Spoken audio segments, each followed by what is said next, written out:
Hello, welcome back to Navigating Special Education. In today's episode, we're going to talk about a couple of the things that we learned from episode 1 from Public Law 94-142, better known as the No Child Left Behind. One of the main parts of the special education services is the least restrictive environment. So we're going to talk about all the different levels that your son, daughter, or student may be receiving. And we're also going to talk about the classifications or labels of students, whether they're hearing impaired, visually impaired, emotional disturbance, specific learning disability, other health impairments, things of that nature. So you are fully aware of what your child is going to be classified under and where they're going to be placed in a school.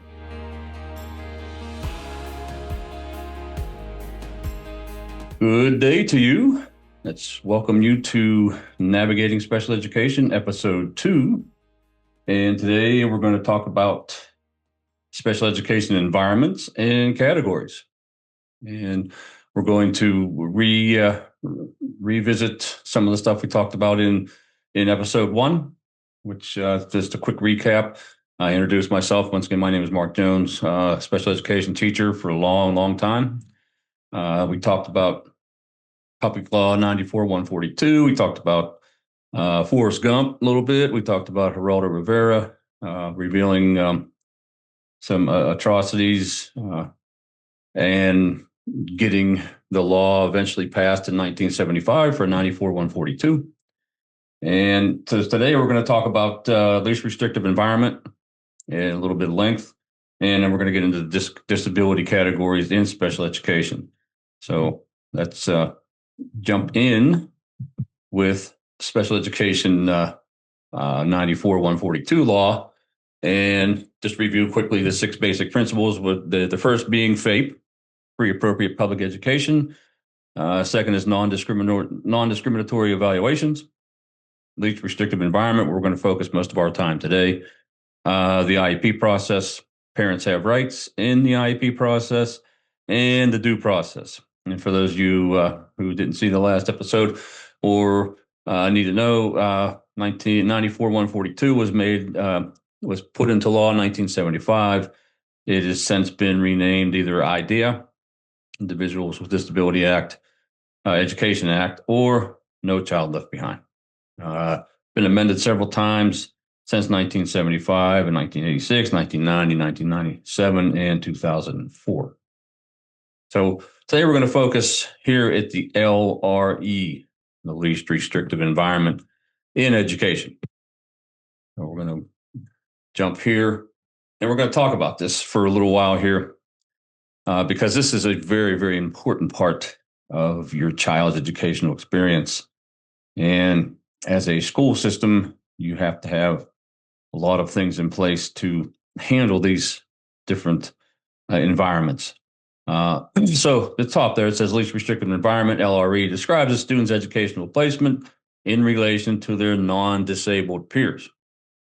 So general education classes is at the top. That's your goal.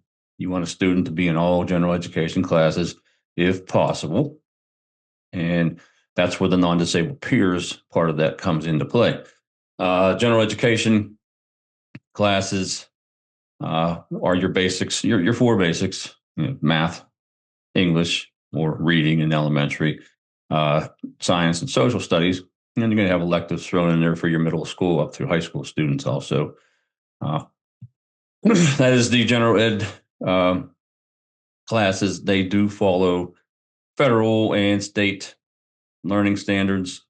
Each state has their own learning standards in place.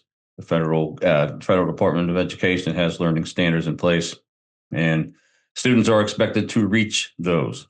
What makes special education special is kids who need an IEP generally have a lot of difficulty reaching those standards.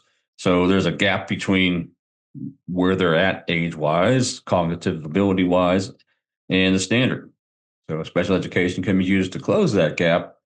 And this continuum of services here, the least restrictive environment, is designed to individualize and meet the student's needs.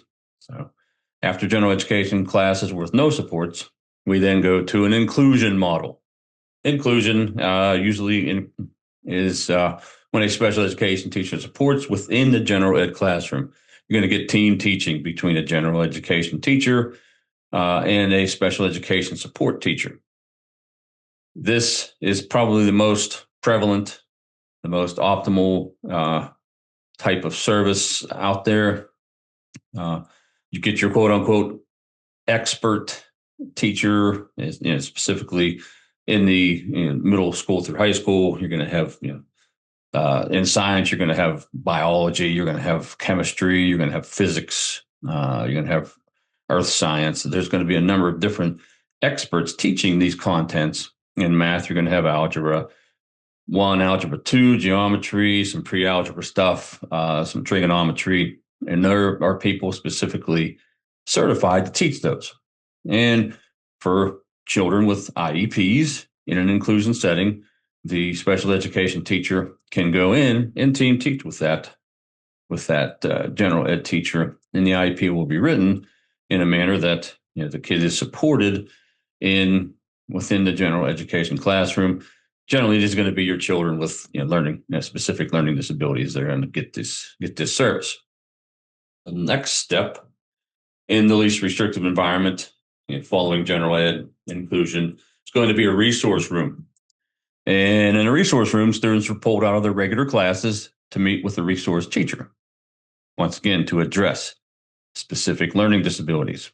Kid might be a very strong reader, but something has caused them to have a very difficult time crunching numbers, understanding abstract concepts in math. And the resource room can be utilized for the student to be pulled out specifically for one class or maybe two.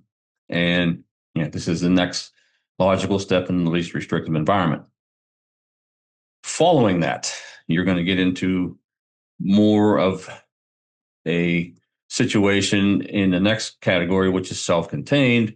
You're going to get more in a situation where a kid is going to need to be pulled out for all their core educational classes: math, reading, English language arts, science, social studies, because of an assessed IQ score. They may have an intellectual disability.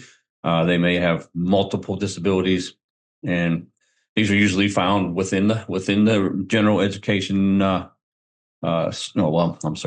public school, where they would normally go if they didn't have more severe issues.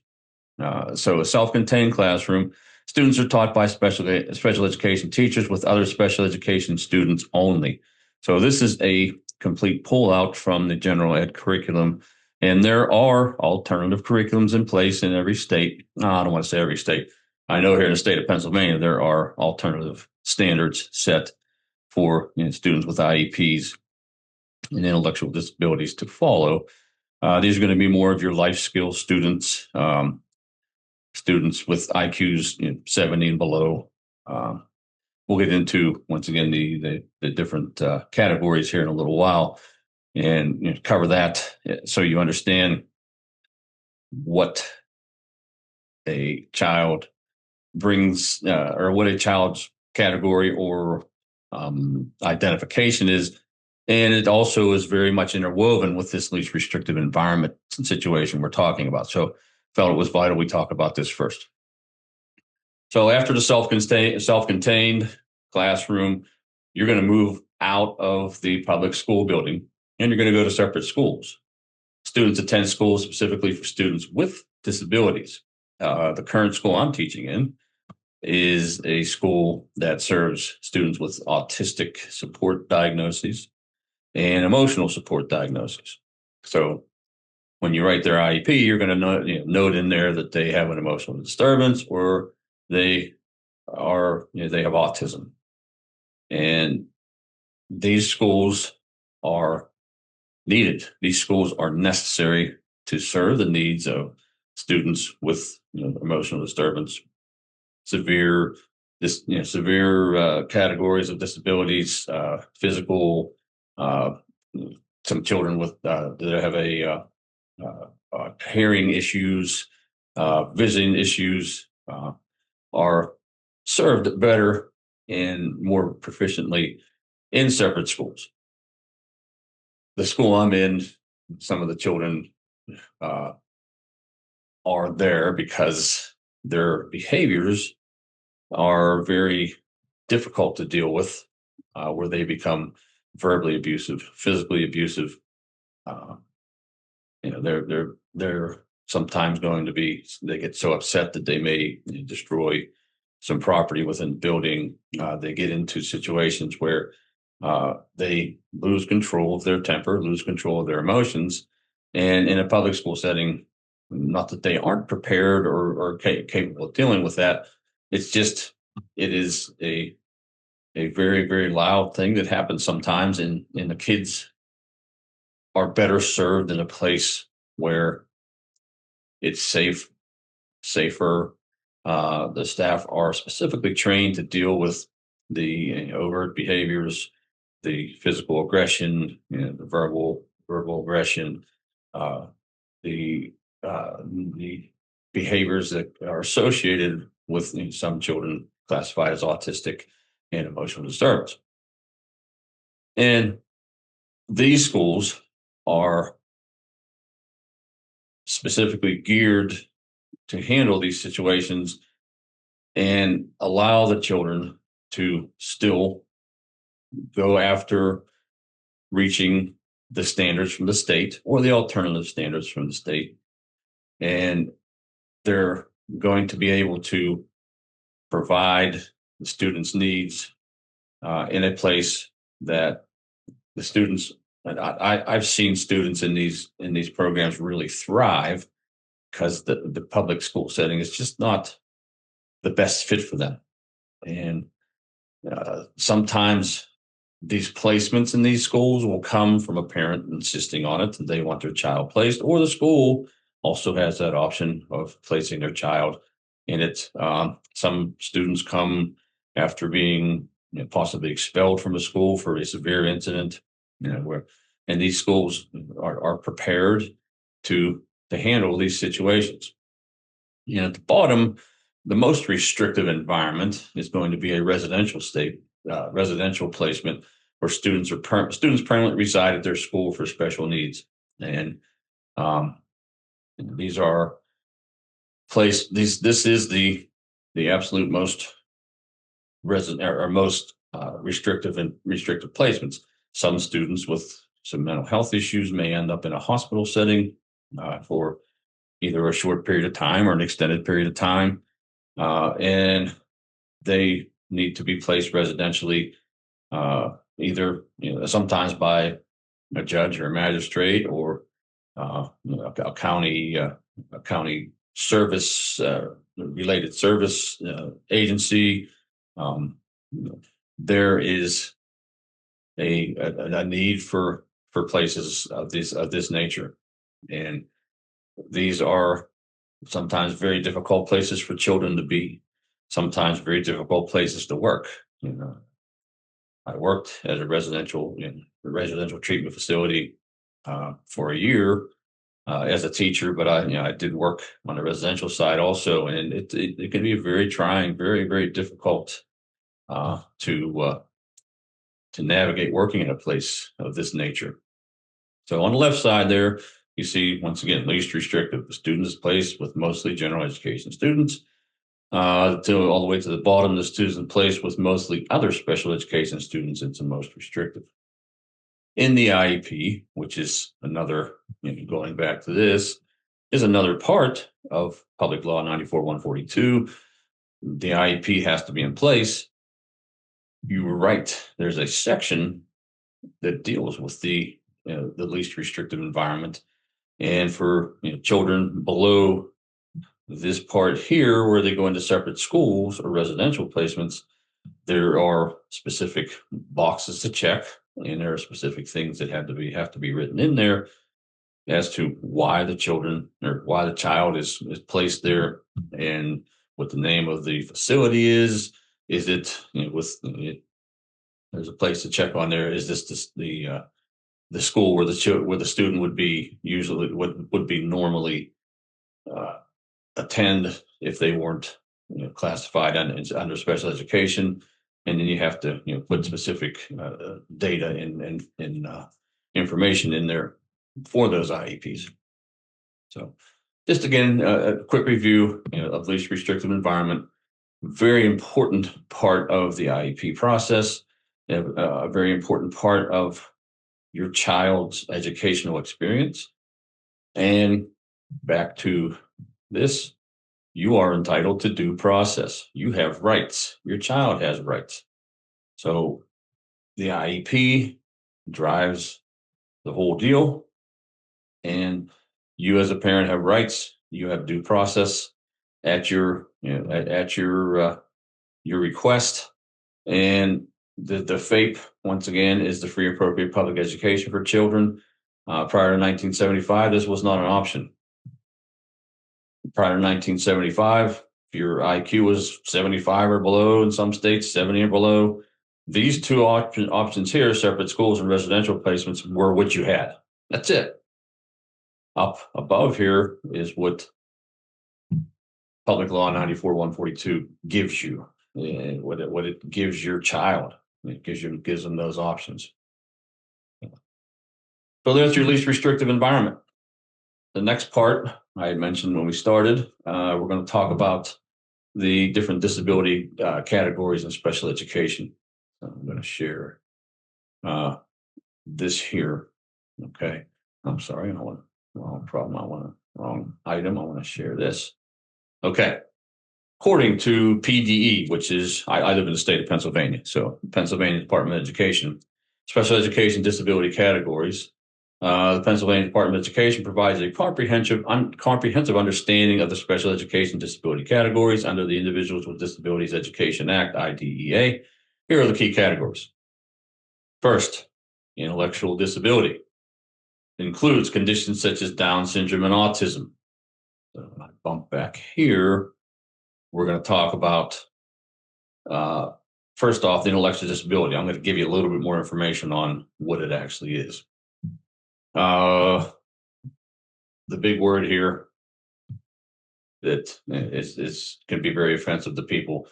Previously known as mental retardation, also called intellectual developmental disorder.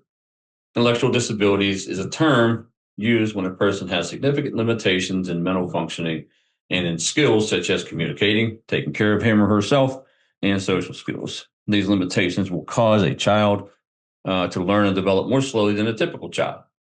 A student with intellectual disability has a sub-average lower intelligence. The average score for intelligence is 100. People scoring below 70 to 75 are considered to have intellectual disability. This affects intellectual functioning and adversely affects educational performance. Assessment results in the areas of intellectual, academic, and adaptive show consistently low scores. Adaptive behavior, the ability to adjust to a new situation, is impaired. This disability was previously called mental retardation, MR. When I came through college a long time ago, it was known as mental retardation, MR. The categories were different at that point. There was MR, ER, any number of different things. But when I go back to my original list of disabilities or categories, I will explain what each one of those mean. People with intellectual disabilities can and do learn new skills, but they learn them more slowly. There are varying degrees of intellectual disability from mild to profound. Intellectual disability is categorized by significantly impaired cognitive functioning and deficits in 2 or more adaptive behaviors before the age of 18. It has historically been defined as an intelligent quotient IQ score under 70. Note, a young child ages 3 through 7 who has been diagnosed as developmentally delayed in preschool or early childhood education, who shows a significant delay in cognitive development, may be diagnosed as intellectually disabled when he or she enters the educational system at age 7 or 8. So one of the most common signs of intellectual disabilities are rolling over, sitting up, crawling, or waking late, talking late, or having trouble with talking, slow to master things like potty training, dressing, and feeding himself or herself, difficulty remembering things, inability to connect actions with consequences, behavior problems such as explosive tantrums, difficulty with problem solving or logical thinking. Leads to what actually causes intellectual disability. Anytime someone Anytime something interferes with normal brain development, intellectual disability can result. However, a cause is only known in about 30% of children. So 3 out of every 10, they really know the cause. You can have genetic conditions. These include syndromes like Down syndrome, Fragile X, Williams syndrome, trisomy 18, Angelman syndrome. Problems during pregnancy. Things that can interfere with fetal brain development include alcohol or drug use, fetal alcohol syndrome, malnutrition, extreme celiac disease, certain infections, Reye's syndrome, or preeclampsia. Problems during childbirth. Intellectual disability may result if a baby is deprived of oxygen during childbirth or born extremely premature. Some cases of cerebral palsy. Illness or injury, infections like meningitis, whooping cough, or the measles can lead to intellectual disability, severe head injury, traumatic brain injury, near drowning, extreme malnutrition, anorexia nervosa, exposure to toxic substances such as lead, and severe neglect or abuse can also cause this. So there's a number of things that can lead a child to have a severe or just an intellectual disability. The prevalence. Intellectual disability is the most common developmental disability. Approximately 6.5 million people in the United States have intellectual disability. More than 545,000 children ages 6 through 21 have some level of intellectual disability and receive special education services in public school under this category and idea.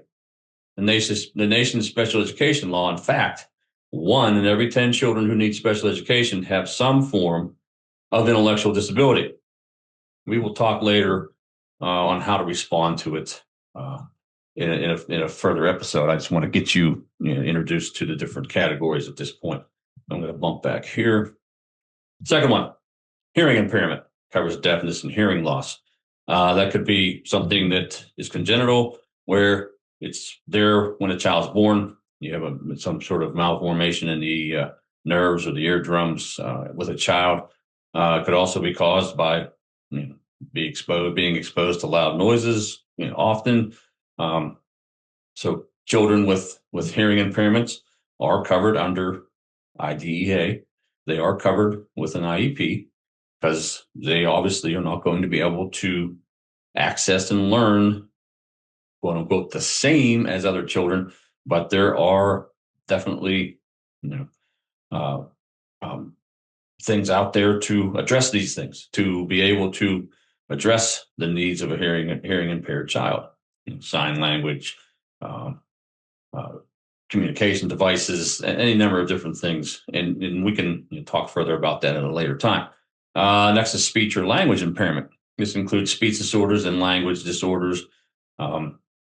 Kids who struggle to speak, kids who have different issues with their mouth and with linguodental and different things that occur when they're learning to speak. There's some nerve impulses that delay speech.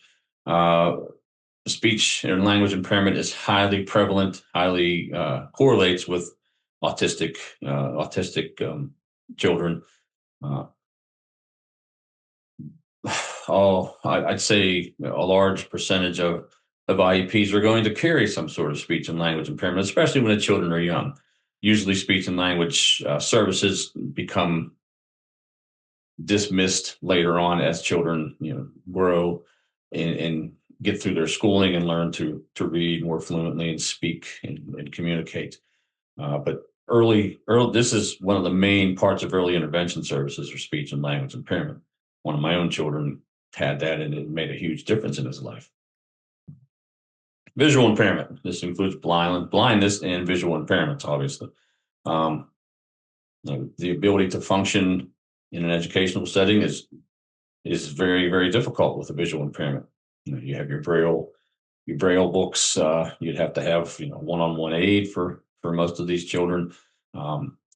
It's an area that on the continuum of services, you're going to be looking right here, separate schools, most likely for children with the visual impairments. They're going to be much more prepared to deal with teaching the children how to function, how to read braille, how to use possibly a walking cane, how to communicate, and how to to learn to function in everyday society. Uh, Next is serious emotional disturbance. This has been probably a large portion of my career. Includes conditions like major depression and bipolar disorder. You're going to have students coming from any number of different backgrounds and socioeconomic statuses. You're going to have children that have been through a lot of trauma. Uh, the place that I work, we spend a lot of time becoming trauma informed and learning how to handle and deal with students who have experienced a lot of trauma. And trauma does cause those three words: serious emotional disturbance. And a child's learning becomes very splintered and very there's a lot of holes in their educational experience because of the emotional disturbance. A lot of kids are very sensitive, and when you struggle to read or you struggle to do math, you certainly don't want to be called on by the teacher to show an example or do work out in front of everybody. So the defense mechanism is to avoid the work. You act up, you say things, you do things to get yourself attention and to get out of doing the work. And it becomes a learned behavior and it becomes a major problem. So you have to have very highly qualified teachers in classrooms like this to be able to handle and be proactive, handle situations with students of this nature. Next one is orthopedic impairments. These includes conditions like cerebral palsy, muscular dystrophy, spina bifida, any number of different orthopedic impairments. Most of these children, unless they have the bottom part here, which is multiple disabilities, most of these children are going to have uh, quote unquote normal cognitive intellectual functioning, um, depending on the severeness of the other disabilities that go along with their orthopedic impairments. These children may require the use of a wheelchair, a walker, special braces, any number of different things. And some of these children are going to need to go on the least restrictive environment to possibly those separate schools who are prepared to deal with these impairments, that have the staff trained and ready to handle and make sure that these children's needs are being met in a lot of different. There's so many different ways to handle these things, and there you need to have folks who are experts in those areas to be prepared and to keep everybody safe and keep the children moving in the right direction, as far as them receiving the best educational experience possible. Um, Autism is becoming less of a mystery. When I first got into special education, autism was becoming much more prevalent. At first, they really didn't have a definition for it. And tell you the truth, I'm not 100% sure they have a specific definition for it. But the prevalence of it is much, much, much higher. And this you call it being on the spectrum. And being on the spectrum is a wide variety of different things, perseverance, inflexibility to schedule changes, noises, any number of different things create issues for children classified under the autism category. And in later episode, we will probably we can spend 3 or 4 episodes on talking specifically about autism. And we will get into that at a later date. So the autism includes developmental disability significantly affecting communication and social interaction. So the communication part is a huge component. And I did mention that when I talked about the speech or language impairment. Those two go hand in hand. They do highly correlate. Whereas, if I am hungry, I'm going to say to somebody, "Hey, I'm hungry. Can you make me something to eat, or can I go get something to eat?" Children with the communication gaps and inability to communicate what they're wanting, makes it very difficult. And this is where the autism sometimes leads to the aggressive behaviors, the defensive behaviors. Imagine not being able to express that you're hungry, or not being able to express that you are upset about something. It's going to manifest itself in some physical aggression. Because you're gonna let somebody know one way or the other. And digging into the autism brain, the mind, you have to get to what's underlying a lot of the behaviors.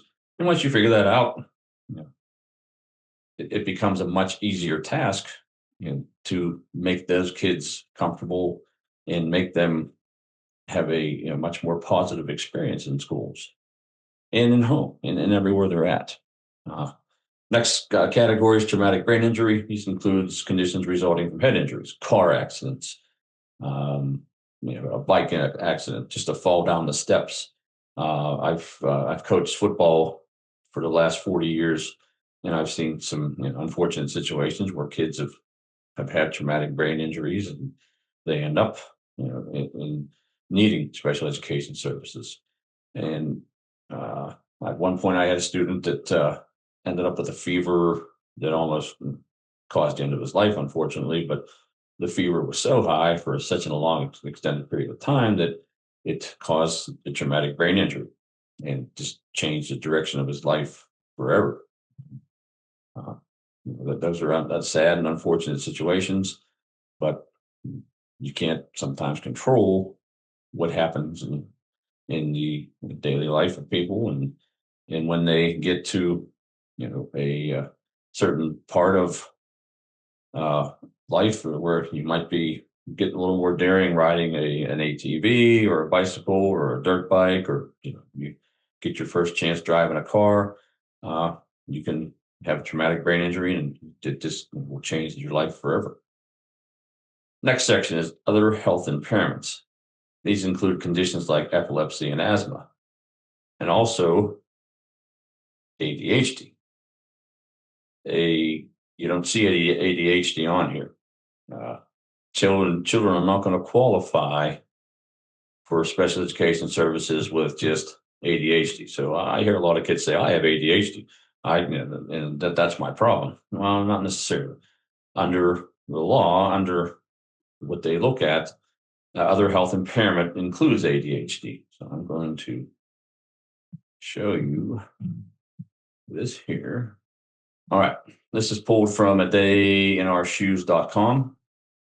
And by the way, this one up here was pulled from Pennsylvania Department of Education. I think I did mention that. I'm going to cite the places that I'm using this information from. Adayinourshoes.com. Other health impairment on an IEP. Parents enter into the IEP process fully expecting their child with ADHD to be eligible in the specific learning disability category. And then they are told it's OHI. Let's take a closer look at this. First, let's look at how IDEA defines OHI, other health impairment. That definition, in combination with the state's policies, is a very important factor in whether or not a child is found eligible for services. Other health impairment definition. Here's the other health impairment definition. This is the exact IDEA other health impairment definition.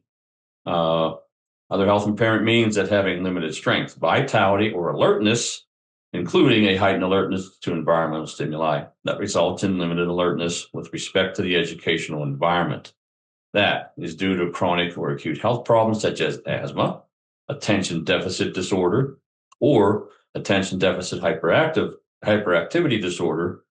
There is a big difference between those two. In case you didn't know, maybe at some point in another episode we can talk about that. Diabetes, epilepsy, a heart condition, hemophilia, lead poisoning, leukemia, nephritis, rheumatic fever, sickle cell anemia, and Tourette syndrome. It adversely affects the child's educational performance. This is where the ADHD comes in, and all those other conditions listed. It adversely affects the child's educational performance. So there you go. IDEA specifically lists ADHD under other health impairment rather than specific learning disability. You point this out just because as IEP parents, you're often skeptical of what the school tells you. But when you are told that ADHD falls under OHI, that is true. There is more about ADHD and OHI versus specific learning disability at the bottom. Okay, we're not going to read that right now. I just wanted to get to specifically what that was. Let's scroll back up here. All right, we left off at other health impairment. Next one is a very broad category, specific learning disability. This includes learning disabilities affecting reading, writing, or math. And there are so many different ways for it to be effective.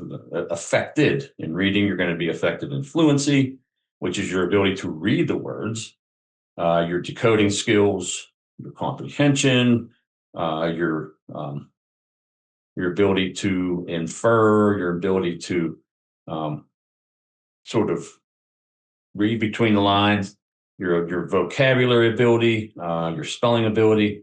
Those are all affected by a specific learning disability. In mathematics, you may be seeing the numbers wrong. Dyslexia is a very common thing that really goes unidentified at times.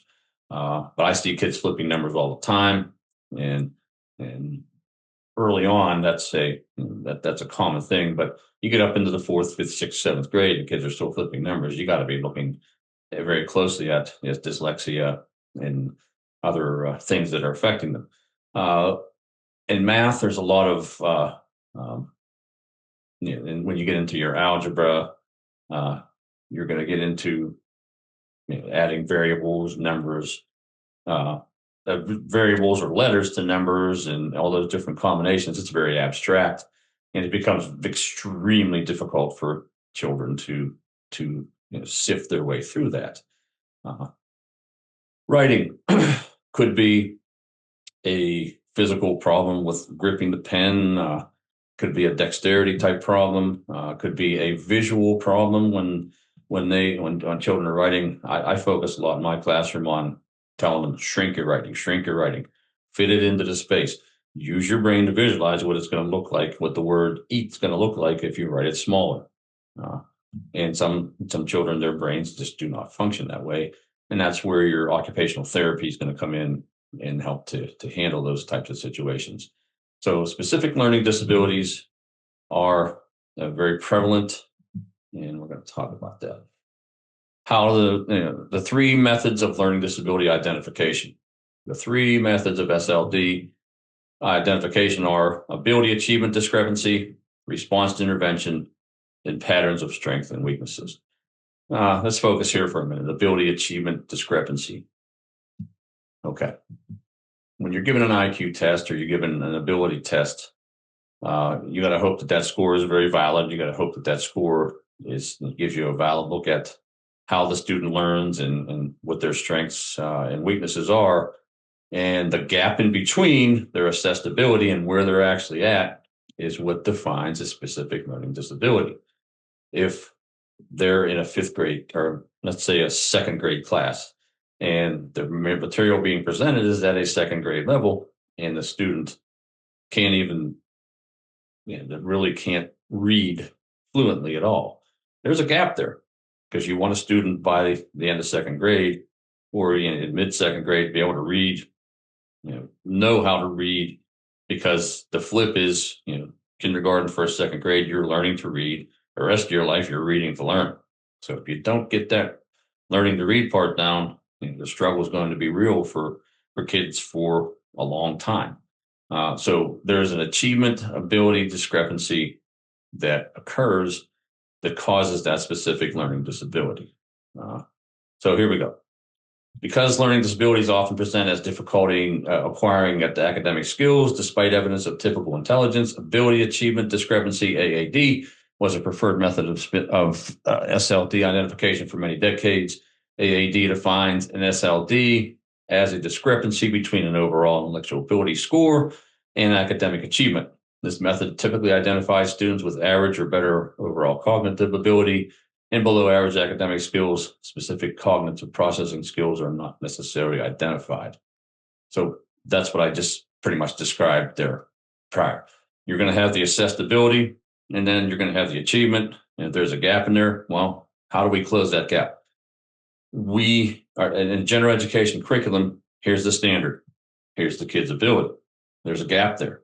How do you close that gap? Well, the standard is not going to be lowered to get the kid. You have to figure out how to raise that child up to close that gap through accommodations in the IEP, the specifically designed instruction. That's the meat and potatoes of the IEP. What are you actually going to do to help a kid learn?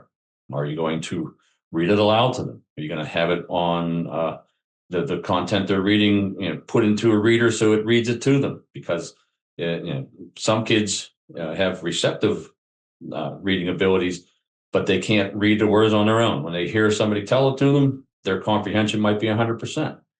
There's a big gap there. I mean, so there's a big block there when you cannot read independently yourself. Hence a specific learning disability to reading. There's a big gap there when you're asked to do a 3-digit by 2-digit multiplication problem and you don't even know how to add yet properly. So you have to come up with manipulatives. You have to come up with ways to close that gap. In mathematics, a lot of times I use charts, multiplication chart. I'll use calculators. I always tell the kids, I balance my checkbook. I don't do it in my head. I use a calculator. So using a calculator is an important skill. There's a lot of processing skills in mathematics that students should be learning, but you first have to conquer that confidence and their competence in doing the basics. And then the other skills will come along with the algebra and the pre-algebra stuff. Second part is response to intervention. Identification of specific learning disability using a process based on a child's response to scientific research-based interventions. This is that MTSS model I talked about in the previous episode, multi-tier system of supports. So they're going to put Title I teacher in. They're going to get to test them, do some diagnostic testing to see what type of skill sets the kid has. Is it a fluency thing? Is it possibly dyslexia? Is it a decoding problem? Things of that nature. And then you're going to try some interventions. And if the interventions are unsuccessful, there is your specific learning disability thing. Patterns of strengths and weaknesses. In the 20 years since the 2004 reauthorization of IDEA, patterns of strengths and weaknesses models have come to be known as the third method of SLD identification, allowed for because they are alternative research-based procedures or models of specific learning disability identification. PSW models involve the use of cognitive assessment data to document a pattern of cognitive strengths and weaknesses that are consistent with the academic underachievement the individuals presenting. So you're going to collect a ton of data on a kid. You're going to present them with, let's say they're in third grade. You're going to present them maybe with a kindergarten level reading assessment, then a first grade and a second grade. And you're going to see their scores, and you're going to look for patterns in what they do, the patterns of what they are achieving or not achieving, and then you're going to apply a diagnostic and prescriptive type of educational plan in order to close that gap with the students. Back to this. So specific learning disability, I could go on for quite a while here, and eventually we will spend probably an episode just talking specifically about specific learning disabilities. Deaf blindness, we talked about the hearing impaired and the blind. This is includes concomitant hearing and visual impairments. And finally, the last category is multiple disabilities. This includes combinations of the above categories. Each category requires a determination of whether the disability adversely affects the child's educational performance. The evaluation process involves a multidisciplinary team to assess the child's needs and determine the appropriate services. Any one of these things could be combined. You could have a specific learning disability with a student with traumatic brain injury. You could have a specific learning disability also with other health impairments, such as the epilepsy or asthma or the ADHD. Children with ADHD can have specific learning disabilities. These can be combined, and when you write an IEP, you have to have a primary category, and then you can have secondary categories. A lot of my IEPs, the primary category is going to be either autism or it's going to be emotional disturbance. But I'd say 60 to 70% of my children also are going to have some specific learning disability or other health impairment with that. So there are your main categories of special education disability. This is a framework that you have to follow. This is a framework that a school has to function within in conjunction with this, the least restrictive environment. Pretty complicated. It can be complicated. Can be clear cut. Just depends on the child. That's why it's called an individualized education plan or program. The kids have specific needs. The kids need specific things in order to close that gap, in order to be successful in school. So I hope this maybe has enlightened you as to what schools look at, what you should be looking at when you're reading a report, an ER or an RR, evaluation report or reevaluation report. You should be looking for these things. What's the placement? What's the category? Where's my child falling at? And these things help to determine a lot of this LRE. You have to know what is being said about your child. You should know. You should be aware. You should know. And the reports sometimes are very difficult to read. They're hard to sift through the information. As a special education teacher over a long time, I've been forced to, but I generally will never read verbatim from an IEP. I'm not going to have my head down during a meeting reading the IEP to a person. I'm going to be explaining what each part is or catching the highlights, because sometimes you only have an hour blocked out of your day to do it. And this is a parent's hour to shine, to talk about their child, to talk with the staff involved with their child. And you should be heard, and you should be aware of what those words mean and what's coming at you. Ask questions, talk. Hey, you're talking about moving my kid from a resource room to a self-contained classroom. Why? What's the issue? What's the data saying? Why are you doing this? And you hope that they have a solid reason, a solid justification for that move. And then back to this, you are entitled, you have rights, you have due process. Keep that in mind all the time. Okay. So I covered what I wanted to for this episode. Show you one more thing. And I'm opening myself up to questions. This is the email address for my podcast, navspedpod@gmail.com.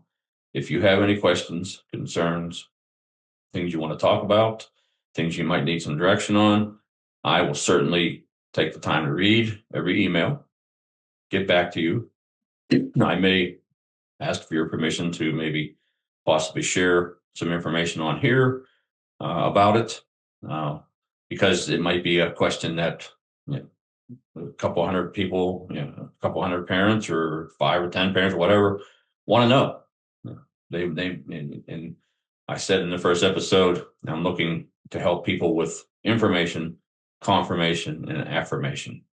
Affirm that you are in the right spot. Confirmation that, hey, I'm doing the right thing, or I need to get on this and do something different. And I'm trying to give you some information. So once again, navspedpod@gmail.com. Please feel free to reach out. I will get back to you. I hope that you all are having a good day. Here where I'm living, this is my Wednesday? This is my third day home again without students because it's so cold outside. I hope you're all staying warm and safe, and have a nice day.